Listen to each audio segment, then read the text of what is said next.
There have been a lot of issues in the world of record collecting over the past couple of years, including delays, quality control issues, and rising costs. At the same time, music streaming has come a long way, which begs the question, why purchase and listen to records in 2022?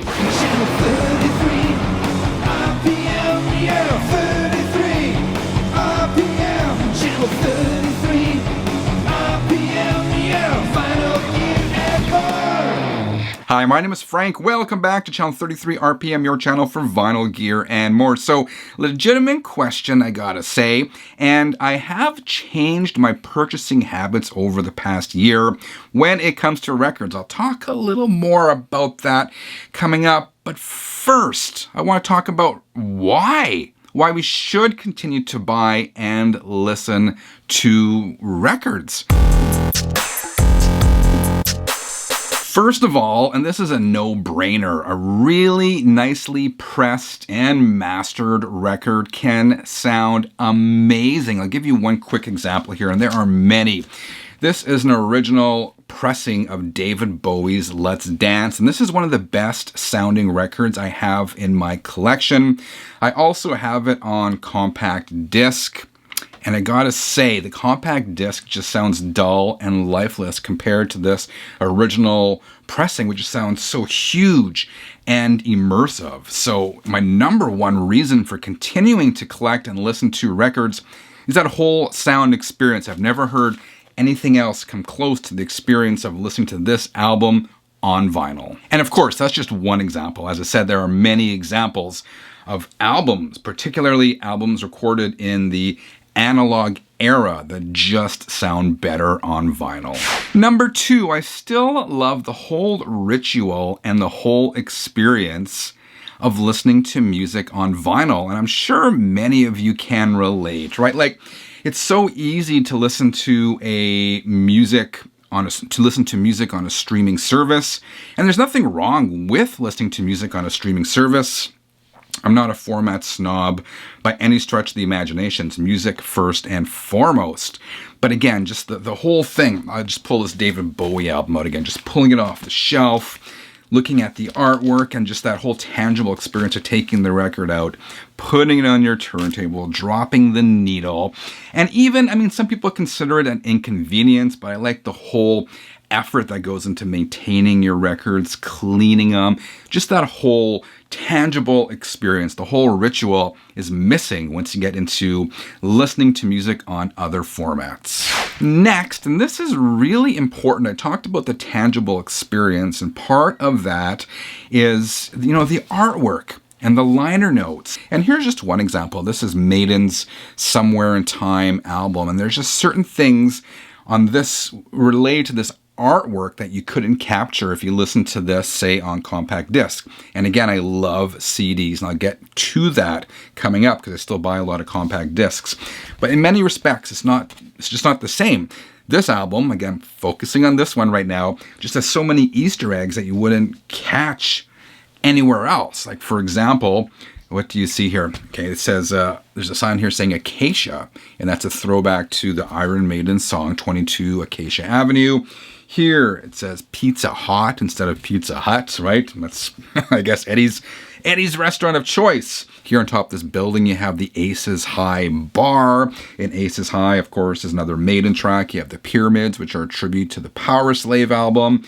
The time here is 23:58, which is 2 minutes to midnight, right? Another Iron Maiden track. I should actually dedicate an entire episode just to some of the Easter eggs on this album cover. But again, that's one of the things that would be missing if I strictly streamed this album or even listened to only the compact disc, right? Like, you just get so much more just by having this physically large product in your hands. There I just mentioned liner notes. There's so many examples of great booklets and liner notes and just credits that you don't necessarily see if you're just streaming it. And compact discs, again, nothing against CDs. I love them. I collect them. But the booklets are so hard. Sometimes they're more difficult to read. So here, this is the recent reissue of the Buena Vista Social Club album, and this is just one example of sort of albums that come with so much cool goodies in them, right? Like this comes with a booklet explaining the whole history of the album and all the people who played on here. And again, that's just not the kind of stuff you can necessarily get in the same way through other formats. When it comes to record collecting, I also like the challenge, the thrill of the hunt, the thrill of either finding a good deal, of finding an album you've wanted for the longest time just out there in the wild, or of locating a particular pressing that you've been after. I mean, here's one example. I finally found, last year, a copy of Quiet Riot 2. Now, I didn't find this one in the wild, right? It's okay to cheat sometimes. I found this one on Discogs, but it was a matter of getting it for the right price. So even if you purchase online, there is some thrill to the hunt of getting it for the right price, for the right deal. And part of this too is, I talk about particular pressings and whatnot. I see some of these as almost being, historical artifacts. These are pieces of history. This album, for example, was at the time only released and available in Japan. And as a kid, I never had an opportunity before the internet to even hear this. By the way, this is being reissued for anyone who's a fan of the Randy Rhoads Quiet Riot eras. So, with collecting records, there's the whole thrill of the hunt, the whole chasing down those elusive pressings and finding them for a price you're willing to pay, which of course is becoming harder as the price of records goes up, but the thrill of the hunt is still definitely there.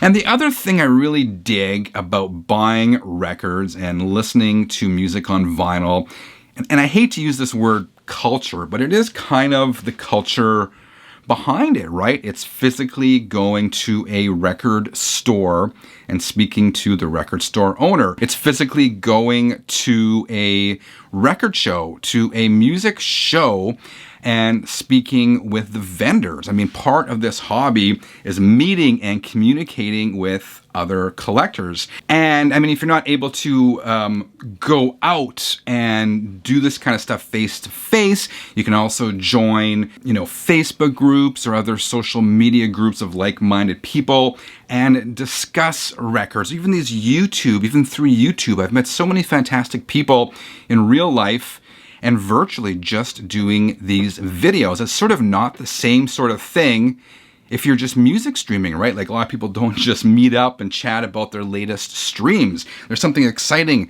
about meeting face to face and talking about these albums we all collect and we all love. I find there's an instant bond with other record collectors. Now, as I mentioned off the top of this video, some things have changed for me.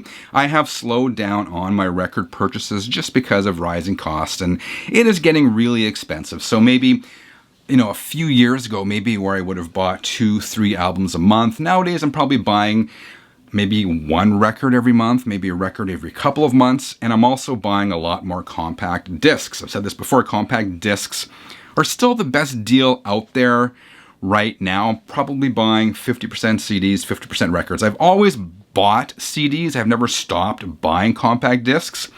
But, the scales, before where I would have bought more records, the scales are kind of shifting now where I'm buying more compact discs because they are just such a good deal and they do sound very good. So my habits have changed. I recognize, I'm cognizant of the fact that records are getting more expensive, and I'm fully aware that there are pronounced flaws right now and there's delays and all the sort of stuff that drives us nuts. But at the end of the day, I gotta say, I still love collecting records. I love listening to vinyl, and I don't see that changing anytime soon. How about you? Where do you stand on all this? All right, 33ers, I hope you dug today's episode. If you did, I would appreciate a quick thumbs up. Have a great rest of the week. Until next time, keep on spinning. Kicking it old school this weekend and almost every weekend. Tune in most Fridays for rock news, reviews, and mail. Come back on Sunday and nerd out on vinyl, gear, and more videos. Must-see TV only on Channel 33.